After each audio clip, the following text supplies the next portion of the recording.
Jai brother, அவர் வந்து ஒரு அன்பான அழகான மொரட்டு குழந்தை. அவர் வந்து அவ்வளோ பியூரா ஒரு மனுஷன் நல்லா பார்க்க முடியுமான்னு எனக்கு தெரியல. அதாவது சில பேர்த்த பார்த்தா சில ஒரு ஃபீல் வரும்ல, அவர் பார்த்தோன்னே எனக்கு பிடிச்சிருச்சு. வந்து இப்படி பண்ணலாம் அப்படின்னு சொல்லுவாரு. ஒரு மாதிரி அவரு கம்யூனிகேட் பண்றது நிறைய பேருக்கு புரியுமா தெரியல, எனக்கு நல்லா புரிஞ்சுது. ஒரு சீரோ அவர் சொல்லும் போதும் ஒரு மாதிரி அப்டிராக்ட் பெயிண்டிங் மாதிரி இருக்கும் அவர் சொல்றது. பட் அவ்வளவு அன்பு. அந்த இன்னொருத்தர் ரஞ்சித்தனா போக முடியாது, ரொம்ப கோவக்காரன்டா அப்படின்னாங்க. நான் அந்த மாதிரி செட்ல பார்க்கவே இல்லை. ஒருவேளை ஏடியா ஒர்க் பண்ணும்போது அது கோவம் இருக்குன்னு நினைக்கிறேன். செட்ல வந்து அட்லீஸ்ட் ஆக்டர்ஸோட இருக்கும்போது சிரிச்சுக்கிட்டே இருப்பாரு. அங்க வந்து 3 நாள் கேன்சல் ஆயிருக்கும் மழைனால. அதை வந்து பயங்கர ப்ரெஷர் ஒரு டைரக்டரா. ஆனா எங்ககிட்ட அதை காமிச்சிக்கவே மாட்டாரு. இல்ல பதர் ஆயிடுச்சு பதர், பண்ணிக்கலாம் பதர் அப்படிம்பாரு. எனக்கு உண்மையாவே மனசார இந்த படம் உங்களுக்கு பெரிய பெரிய வெற்றியாகணும்னு நான் ஆசைப்படுறேன். And I love you brother, truly truly love you. Ganesh Murthy sir, Soundarya ma'am, thank you for trusting.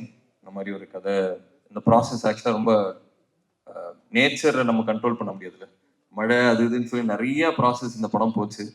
So அது எல்லாத்தையுமே சப்போர்ட் பண்ணதுக்கு wish you the best. Thank you very much. Sakthivel அண்ணா, அவர் ஒரு படம் எடுத்தாருன்னா அது நல்ல படமா இருக்கும்னு நான்லாம் சொல்ல வேணாம், அது அவரே கிரியேட் பண்ணிட்டார் அந்த பிராண்டை. ஸோ இது எங்களுக்கு 3வது காம்பினேஷன். கான்ஃபிடண்டா சொல்றேன், இது ஒரு ஹேட்ரிக்கா இருக்கும்னு நினைக்கிறேன். ஸோ வாழ்த்துக்கள், தேங்க்யூ. அப்புறம் மெயினா ஏடி டீம், ஏன்னா இது வந்து பாவங்க. அதாவது அந்த கிரவுண்ட்ல ஷாட் வச்சா ரோடு தெரியும், பின்னாடி வண்டியை வந்து நிறுத்தணும். அதுவும் அங்க வந்து அவங்கெல்லாம் திட்டுவாங்க, வண்டி நிறுத்துறவங்க எல்லாம் ஏடிஸ் வந்து திட்டுவாங்க. அதெல்லாம் வாங்கிட்டு அந்த காரை நிறுத்தி இந்த ஷாட் ஓகேன்னு அனுப்புவாங்க. இது வந்து மற்ற படங்களை விட, நான் அட்லீஸ்ட் நான் ஒர்க் பண்ண படங்களோட மற்ற படங்களோட இந்த படம் ஏடி டீமுக்கு வந்து அதிக வேலை இருந்தது. சூப்பரா பண்ணாங்க. அப்புறம் மை பாய்ஸ் சுதா, ராகுல், ரிஷி, உதய், எல்லாமே என் டீமு. இதெல்லாம் வந்து ஒரு ஒரு ஃபேமிலி மாதிரி இருந்தோம். நான் போன ஜென்மத்தில் அரக்கோணம் தான் இருந்தேன்னு நினைக்கிறேன். எனக்கு அப்படிதான் இருந்தது. எனக்கு அப்படியே அந்த ஒரு வாழ்க்கையை வாழ்ந்துட்டு வந்த மாதிரி தான் இருந்தது. அவ்வளோ இமர்சிவா இருந்தது ஆக்டிங்கான எக்ஸ்பீரியன்ஸ். ஸோ யாராவது விட்டுருந்தா மன்னிச்சேன். ஏகாம்பரம், வாழ்த்துக்கள், சூப்பராக இருந்தது. Thank you for the costumes. And அறிவு பிரதர், நான் வந்து ஃபேஸ்புக்கில் வந்து அவருக்கு வந்து 2011 ஃபர்ஸ்ட் டைம் அவர் அப்போதான் வந்து ஒரு பாட்டு வந்தது, அப்பயே மெசேஜ் அனுப்பிச்சேன், பிரதர் எனக்கு ரொம்ப பிடிச்சது, ஐ ஹேவ் அ ஃபீலிங் நீங்கள் பெரிய ஆளாக வருவீங்கன்னு. ஸோ தேங்க்யூ ஃபார் எல்லாத்துக்குமே, you are inspiring me now. Thank you very much.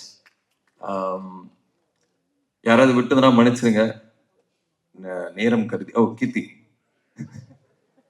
வீட்டுக்கு போனோம். ஓகே. கீர்த்தி மூலியமா தான் எனக்கு இந்த படம் வந்தது. நிறைய பேர் இன்டர்வியூஸ்ல கேட்டாங்க, உங்களுக்கு கீர்த்தி நடிக்கிறோன்னு தெரிஞ்சோன்னே எப்படி இருந்ததுன்னு. அவங்க தான் ஃபர்ஸ்ட் இந்த படத்துல கமிட் ஆனாங்க. அவங்க தான் ஜெய் பிரதர் கிட்ட வந்து இந்த மாதிரி அசோக் கிரிக்கெட் ஆடுவான், ஏன் நீங்க பார்க்க கூடாதுன்னு சொன்னேன், அமிச்சது. ஸோ அதுக்கு நன்றி. நன்றி. வேற என்ன சொல்றது, ஐ லவ் யூ, தேங்க்யூ.